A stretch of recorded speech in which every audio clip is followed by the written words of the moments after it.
श्रीराम.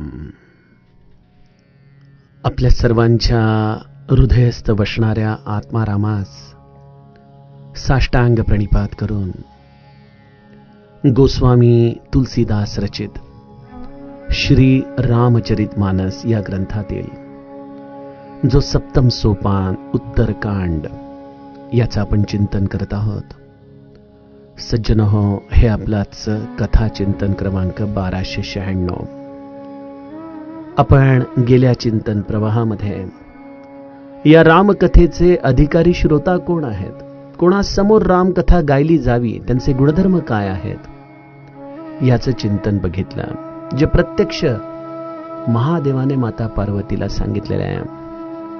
गोस्वामीजी महादेवाच्या साक्षीने आम्हाला हे जणू काही आमच्याकडून वचन घेत आहेत की तुम्ही अशाच लोकांना रामकथा सांगा जिनके सत्संगती अति प्यारी, ज्यांना सत्संगती अत्यंत प्रिय आहे, ज्यांना गुरुचरणी प्रीती आहे, जे नीतीपरायण आहेत, जे ब्राह्मणांचे सेवक आहेत, ज्यांना रघुनाथजी प्राणासमान प्रिय आहेत आणि जे मोक्षपदाचे इच्छुक आहेत.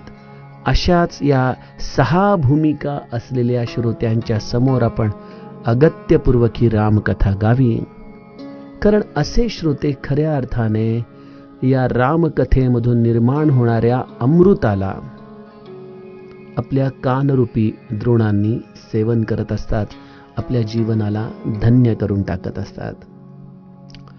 सज्जनो, अशा रीतीने या रामचरित मानसच्या आपण 129व्या दोह्यामध्ये, म्हणजे आता अंतिम दोह्यापासून आपण केवळ एक दोहा अलीकडं आलेलो आहोत. आज आपण या दोह्यामधल्या काही चौपायांचं चिंतन करणार आहोत. गोस्वामीजी गाऊ लागतात. राम कथा गिरिजा मै बरनी, कलिमल समनी मनोमल हरनी, संस्कृति रोग सजीवन मूरी, राम कथा गावही श्रुति सूरी, एहि महरुचिर सप्त सोपाना, रघुपति भगति केर पंथाना, अति हरि कृपा जाहि पर होई, पाऊं देहि मार्ग सोई, मन कामना सिद्धि नर पावा,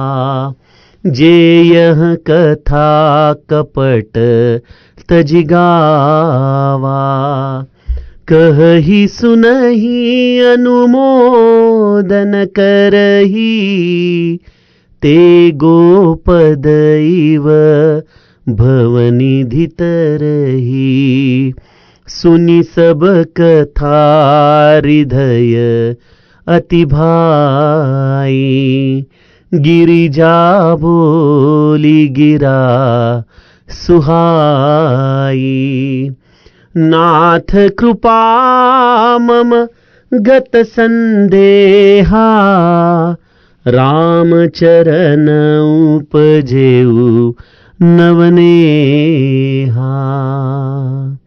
मैं कृतकृत्य भयऊं अब तव प्रसाद विश्वेश, उपजी राम भगति दृढ़, बीते सकल कलेस, सियावर रामचंद्र प्रिय हो.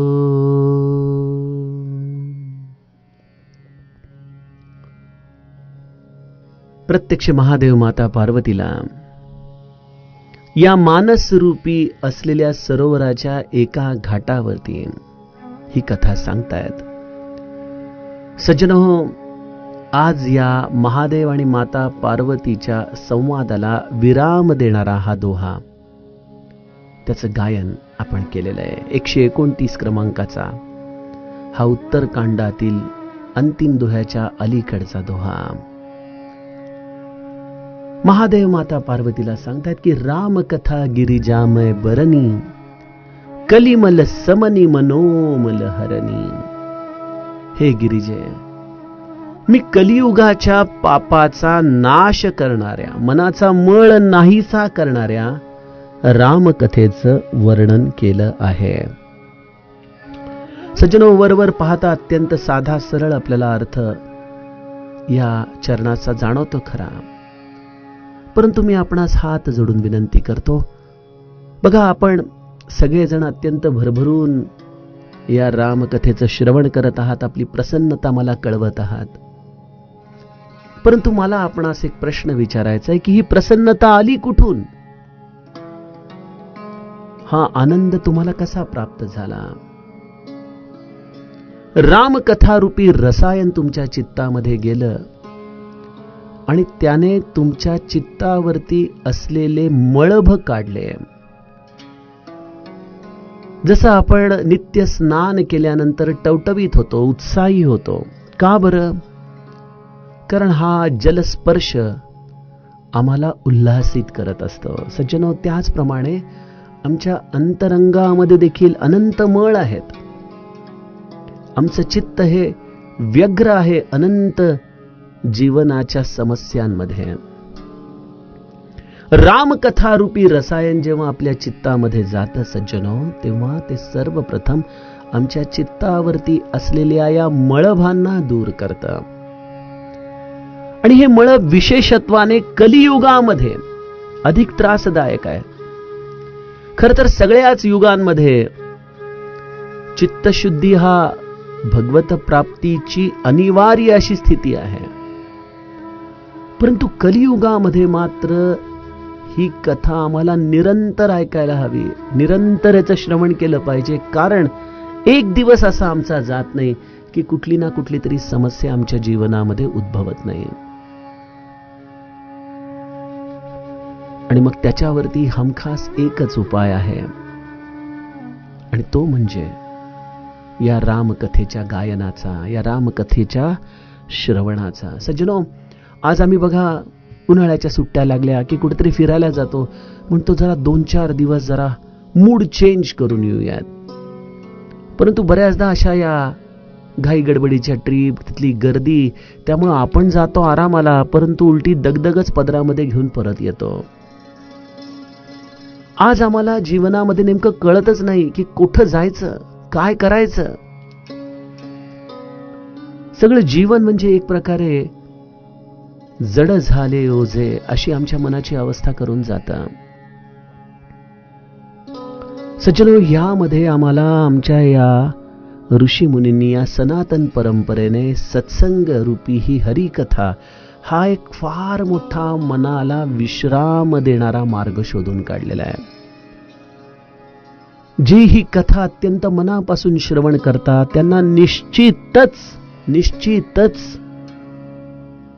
मनाला एक विशेष प्रसन्नता, एक टवटवीतपणा प्राप्त होतो. पूज्य बापूंच्या शब्दात सांगायला जावं तर, आप मुझे 9 दिन दो, मैं आपको नव जीवन दूंगा. तुम्ही मला ही 9 दिवस द्या कथेसाठी, ही कथा श्रवण करा, आणि 9व्या दिवशी तुम्ही स्वतःच अनुभवाल की तुम्हाला नव जीवन प्राप्त झालेलं आहे. जीवन जगण्याची नवीन उर्मी, नवीन उत्साह, याचं नाव आहे रामकथा. आपण म्हणाला, पण हे होतं कसं? ज्या या मनाचे मळब क्षणिक आनंदाने देखील दूर होत नाही, ते मनाचे मळब हरिकथेने कसे दूर होतात? सज्जनो, या मागे देखील फार मोठं शास्त्र आहे. बघा, एखादा कपडा जर मळला असेल, तुम्ही त्याला लगेच धुवायला टाकता, होय की नाही? धुण्यासाठी काय काय लागतं? मळलेला कपडा तर अत्यावश्यक आहे. तो कपडा धुण्यासाठी तुम्हाला डिटर्जंट किंवा साबणाची देखील गरज आहे. ठीक आहे? मग एवढ्या 2 गोष्टींच्या आधाराने कपडा स्वच्छ होईल का? नाही. त्याला तिसरी अत्यावश्यक गोष्ट लागते, आणि ती म्हणजे जल, पाणी. पाण्यामध्ये कपडा भिजवून जेव्हा तुम्ही त्याला डिटर्जंटमध्ये ठेवता, साबणाने घासता, त्यावेळेला कपड्याचा मळप हा दूर होतो. कबीरांची आठवण येते, चदरिया झिनी रे झिनी. तशी आमची ही चित्तरूपी चादर देखील सज्जनो अशीच मळलेली आहे, जीर्ण झालेली आहे. त्या चित्ताला प्रसन्न करण्यासाठी रामकथा रूपी रसायन हे डिटर्जंट अत्यावश्यक आहे. आणि जसं कपडा धुण्यासाठी या दोन गोष्टींच्या व्यतिरिक्त सगळ्यात तिसरी आणि अत्यावश्यक गोष्ट लागते, आणि ते म्हणजे पाणी. सज्जनो, या चित्ताला स्वच्छ करण्यासाठी रामकथा रूपी डिटर्जंट आणि डोळ्यातले अश्रू. रामकथा हे अश्रूंचं शास्त्र आहे सज्जनो. भवसागर पार करून जाण्यासाठी या भावसागरामध्ये बुडावं लागतं. इथं तुमचे तर्क, तुमची बुद्धी या सगळ्या गोष्टींना बाजूला टाकून त्या रामावरती नितांत प्रेम करत राहायचं, जो राम आम्ही कधी पाहिला नाही, ज्याला आम्ही कधी अनुभवलं नाही, परंतु तो आहे आहे आहे याचा मनामध्ये दृढ विश्वास आहे. आणि त्यामुळे आमचे डोळे पाजरत राहतात. तू आहेस रामा, परंतु आम्हाला दिसत नाहीस रे. ठीक आहे, तू जसा आहेस तसा आहेस, माझी पात्रता नाही, परंतु निसदिन बरसत नयन हमारे. अशा रीतीने त्या रामाच्या प्रेमासाठी सज्जनो, कारण रामकथेच्या अधिकारी श्रोत्यांमध्ये गोस्वामीजींनी सांगितलं की ज्या ही प्राणप्रिय श्री रघुराई, ज्यांना प्राणापेक्षा रामराया प्रिय आहे, अशा या निर्गुण निराकार रामावरती जो या सगुण साकार रूपामधून प्रेम करू शकतो, त्याचेच डोळे पाचरू लागतात. सज्जनो, भगवंताच्या प्राप्तीपेक्षा भगवंताचा विरह हा फार श्रेष्ठ आहे. तो आम्हाला नित्य या भावविश्वामध्ये ठेवतो, बुडवून टाकतो.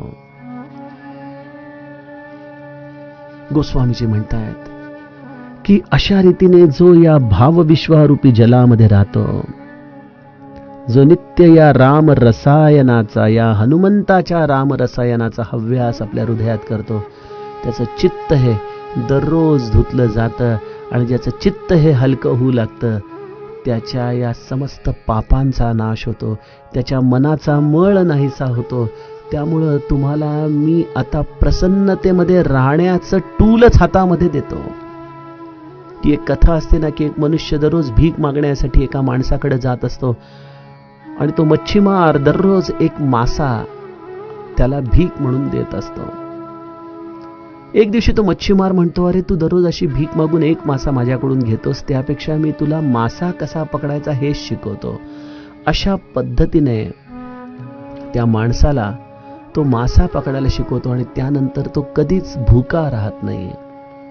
ही जशी एक इंग्लिश कथा आहे सज्जनो, त्याप्रमाणे संत देखील आमच्या या दररोजच्या प्रापंचिक दुःखांचं उत्तर देण्यापेक्षा आम्हाला त्या दुःखांवरती मात करण्याचं शास्त्रच देऊन टाकतात. हे घ्या, हे शास्त्र, ही रामकथा, बस गा आता.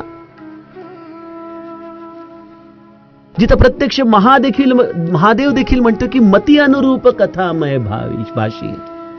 मी माझ्या बुद्धीनुसार ही कथा गायलो, तुम्ही तुमच्या पद्धतीने गा.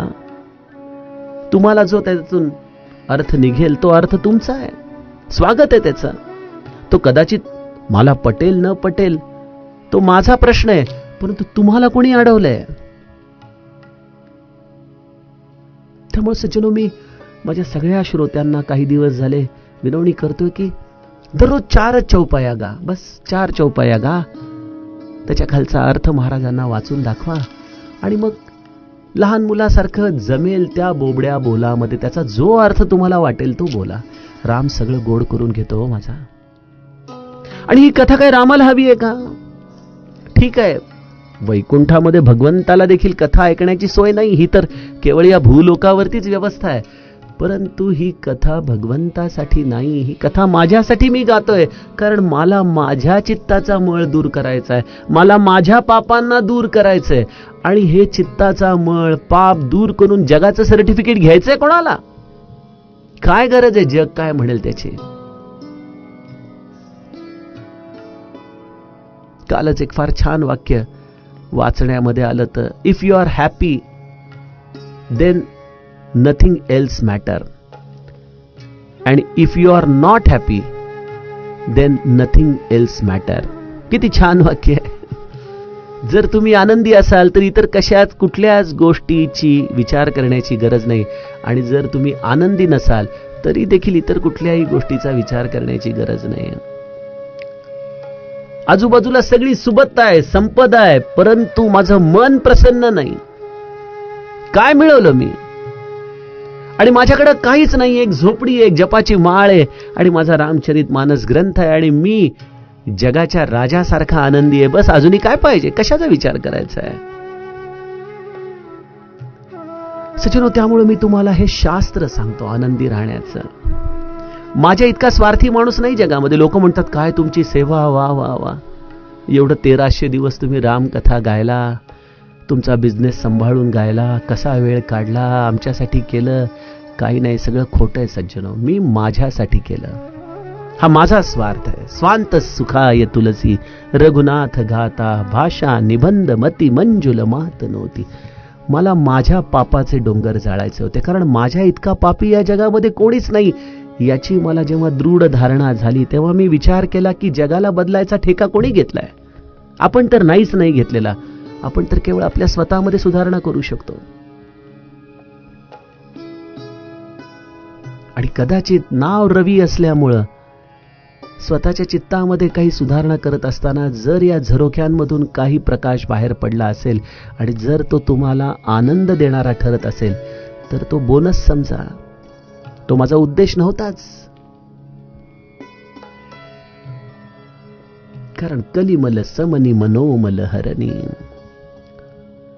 मनाचा माझ्या मळ नाहीसा व्हावा, यासाठी या रामकथेचं वर्णन मी केलं. आणि आता आपली 13 जुलैला कथा संपेल. 14 जुलैला काय? 14 जुलैला काय? म्हणून गोस्वामीजी आम्हाला शेवटच्या दोह्यामध्ये एकच गोष्ट सांगतात की रामही सुमिरिय गायई, रामही संतत सुनिय, राम गुण ग्रामही. सतत ऐका, सतत. मी आपल्या श्रोत्यांना विनंती करीन की तुम्ही पुनश्च रामचरित मानस असा ग्रुप तयार करा. आमच्या सगळ्या कार्यकर्त्यांकडून ह्या कथेची लिंक घ्या आणि पुन्हा पहिल्यापासून ऐकायला सुरुवात करा. पुन्हा रामकथा जेव्हा सुरू होईल तेव्हा सुरू होईल. परंतु वेळ वाया घालवू नका, कारण 1 दिवसामध्ये देखील दूध नासू शकतो. सुंदर आटवलेलं, छान जायफळ, केशर, कस्तुरी, वेलदोडा सगळं घातलेलं दूध नासू शकतं, होय की नाही?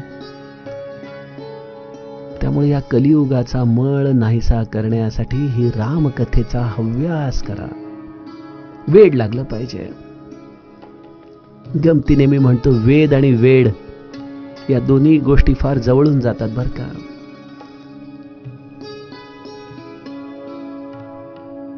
तुम्ही स्वतःला वेड लावून घ्या रामाचा, त्याशिवाय तुमच्या उद्धाराचा कुठलाही मार्ग नाही सज्जन.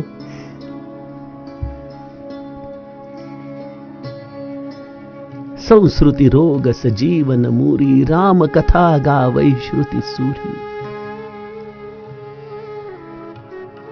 काय मिळेल तुम्हाला?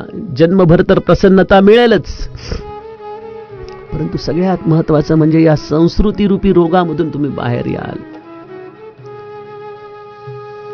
पुनरपि जननम पुनरपि मरणम पुनरपि जननी जठरे शयनम, भज गोविंदम भज गोविंदम भज गोविंदम मूढमते.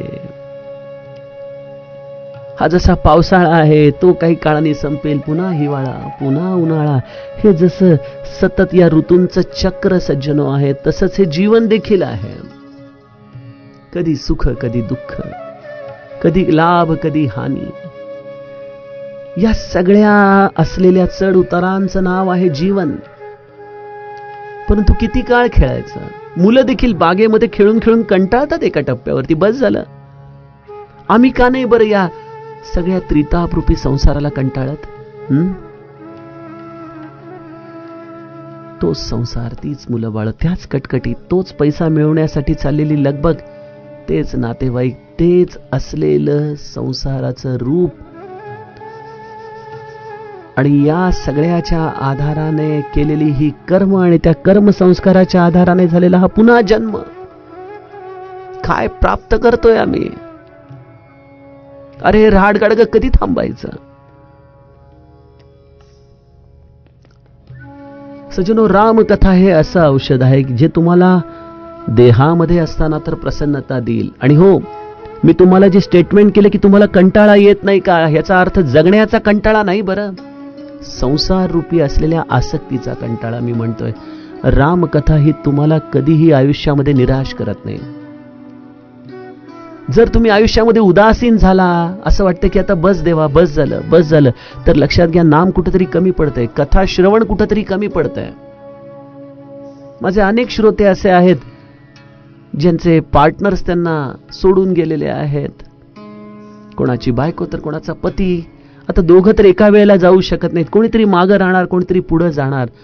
परंतु सज्जनो, ज्याला जे प्रारब्धाने मिळालेलं आहे ते आयुष्य आनंदाने सकारात्मक जगता येणं हे रामकथेचं खरी फलश्रुती आहे या जन्मामध्ये.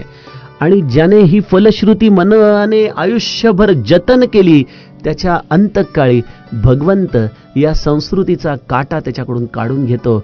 आता पुन्हा नाही ऐसी वेळ, ही त्याची अवस्था करून टाकतो बघा.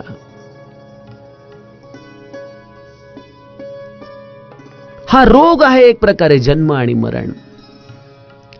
आणि त्याच्यावरती कितीही औषधं आम्ही शोधली तरी औषध आम्हाला सापडत नाही.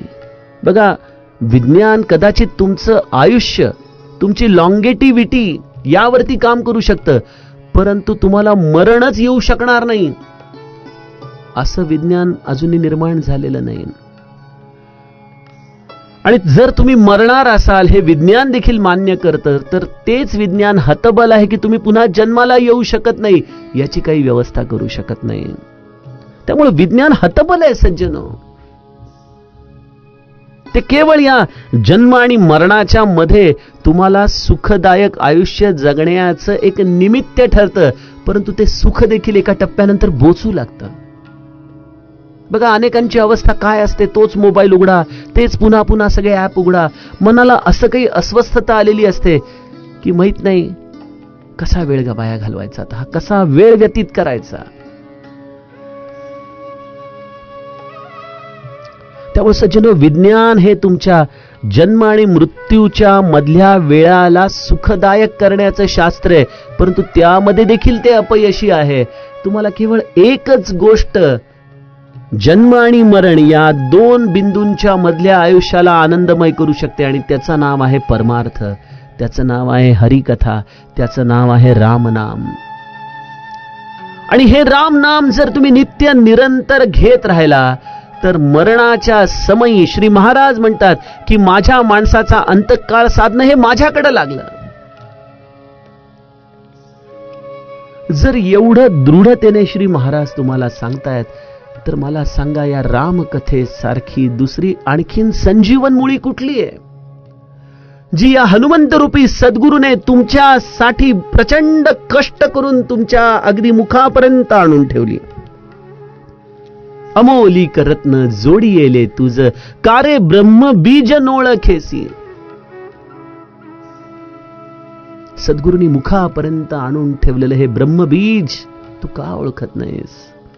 खऱ्या अर्थाने ही संजीवन मुळी आहे, आणि हे वेद आणि विद्वान पुरुषांचं म्हणणं आहे, माझं नाही. ज्यांनी याचा अनुभव घेतलाय त्यांचं हे सांगणं आहे की आपलं आयुष्य आपल्या स्वधर्माने जगा. जे काही भोग आहेत ते आपलं संचित आहे, या भूमिकेमधून ते सहन करायला शिका. आणि हे सगळं करत असताना आणखीन कर्माचे संस्कार साठणार नाहीत ना, यासाठी आपल्या मनाला नित्य या भगवत स्मरणामध्ये ठेवा. मग मार्ग कुठलाही ठेवा, कदाचित तुम्ही हरिनाम घ्याल, कदाचित तुम्ही हरिकथा ऐकाल, कदाचित तुम्ही सगुण भगवंताची पूजा कराल, ज्याच्यामुळं तुमचं मन भगवंताशी तादात्म्य होईल, तद्रूप होईल, ते कुठलंही साधन तुम्ही वापरा आणि या संस्कृती रूपी असलेल्या रोगातून बाहेर पडा. हेच या रामकथेचं खरं फलित आहे सज्जनो. गोस्वामीजी म्हणतात की ही रामकथा रूपी असलेली या ग्रंथाची निर्मिती मी सुंदर 7 सोपानांमधून तुम्हाला करून दिलेली आहे. एही मह रुचिर सप्त सोपाना, रघुपती भगती केर पंथाना. या 7 सुंदर पायऱ्या आहेत. रघुनाथाची भक्ती प्राप्त करण्याचा हा मार्ग आहे.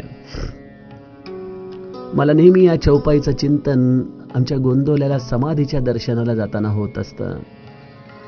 बघा, जेव्हा आपण श्रीकृष्णाचं दर्शन घेतो समोरून, त्यानंतर समाधीला खाली उतरतो, तिथं पायऱ्या आहेत. संख्या कदाचित काही असू शकेल, परंतु तिथं पायऱ्या आहेत आणि त्या पायऱ्यांना एक एक करून आपण उतरतो आणि समाधीच्या दर्शनाला जातो. सज्जनो, रामकथा रूपी या आत्मारामापर्यंत, या समाधीपर्यंत पोहोचण्यासाठी देखील गोस्वामीजी म्हणतात की एही मह रुचिर सप्त सोपाना. या सुंदर 7 पायऱ्या आहेत. पहिली पायरी आहे बालकांड, दुसरी आहे अयोध्याकांड, तिसरी अरण्यकांड, चौथी किष्किंधा, 5वी सुंदरकांड, 6वी लंकाकांड, तर 7वी ही उत्तरकांडाची पायरी आहे. पूज्य बापू याला फार छान पद्धतीने गोवून सांगतात. म्हणतात, बालकांड तुम्ही असं वाचा की तुमचं बालपण आणि तुमचं तरुणपण यामध्ये सगळा काळ तुमचा आनंदाने व्यतीत होईल. तुम्ही अत्यंत धर्मपरायण राहाल, नीतीपरायण राहाल आणि अशा रीतीने आपल्या तरुण वयामध्ये रामचरितमानसचे संस्कार केले की आयुष्यामध्ये अयोध्याकांडाची अनेक वादळं येतील, परंतु त्या वादळांमध्ये देखील तुम्हाला तुमचा आनंद, तुमची प्रसन्नता टिकवता येईल.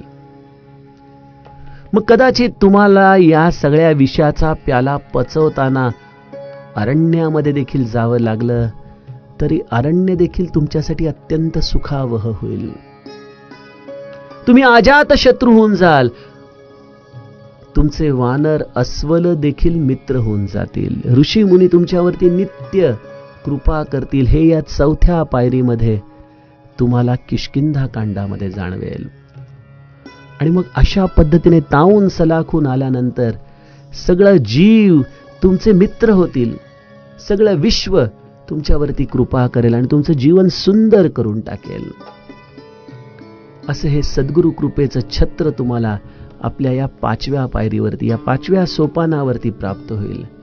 आणि मग जीवनामध्ये येणाऱ्या कुठल्याही संकटाला तुम्ही कधीच घाबरणार नाही. अत्यंत निर्भयतेने तुम्ही जीवनाचं द्वंद्व लढाल, प्रसन्नतेने लढाल, आनंदाने लढाल आणि जीवनाच्या सर्व अर्थ, धर्म, काम आणि मोक्ष या सगळ्यांची प्राप्ती करून तुम्ही तुमच्या चित्तरूपी सिंहासनावरती स्थिर बसाल. तुम्हाला तुमच्या जीवनातली तर सर्व उत्तरं मिळतील, परंतु अशा पद्धतीने आयुष्य जगाल तर कित्येकांच्या जीवनाचं तुम्ही उत्तर व्हाल. तो आहे उत्तरकांड, 7वा सोपान. एही मह रुचिर सप्त सोपाना. या 7 सुंदर पायऱ्या आहेत आणि याच पायऱ्यांवरून जो जातो, जो मनापासून हे चरित्र गातो, रघुपती भगती केर पंथाना. हा मार्ग कुठं जातो? रघुनाथाच्या भक्तीकडं. हीच ती गुरुची समाधी अवस्था आहे, जिथं सद्गुरुराया त्या राम भक्तीमध्ये असा काही निमग्न झालेला आहे. ते शिवतत्व आपल्या हृदयरूपी समाधीमध्ये असं काही उतरलेलं आहे, त्या रामाच्या प्रेमामध्ये असं काही निमग्न झालेलं आहे. तो देखील ज्या मार्गावरून गेला त्याच या पायऱ्या आहेत सज्जनो. जेव्हा ब्रह्मानंद महाराज म्हणतात की श्री महाराजांनी मला अगदी आपल्यासारखं करून टाकलंय, याचा अर्थ समजून घ्या की ते एकमेव असे सत्शिष्य श्री महाराजांचे झाले ज्यांनी या 7 पायऱ्यांच्या आधाराने आपला जीवन प्रवास केला, स्वतःला त्या समाधी रूपी असलेल्या अवस्थेमध्ये समर्पित करून टाकलं.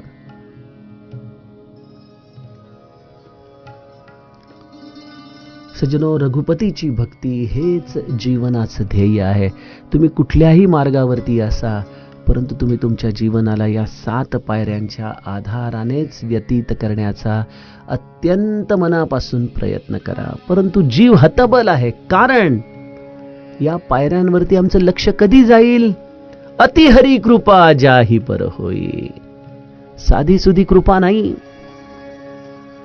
मी मनातल्या मनात कधी विचार करत असतो की अरे, हा आपल्या जीवनाचा जणू काही अरण्याचाच काळ आहे. एकटाच बसलेलो असतो, तुमच्याशी संवाद करत असतो.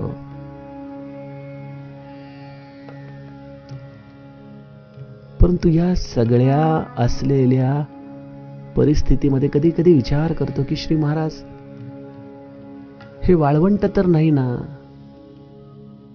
परंतु मग श्री रामायणातली या चौपाया डोळ्यासमोर येतात आणि म्हणतात की महाराजांपासून आपण लांब गेलेलो नाही, तर महाराजांनी आपल्याला अशा मार्गावरती टाकलं ज्या मार्गावरती ट्रॅफिक नाहीये, ज्या मार्गावरती कोणी सहचर नाहीये.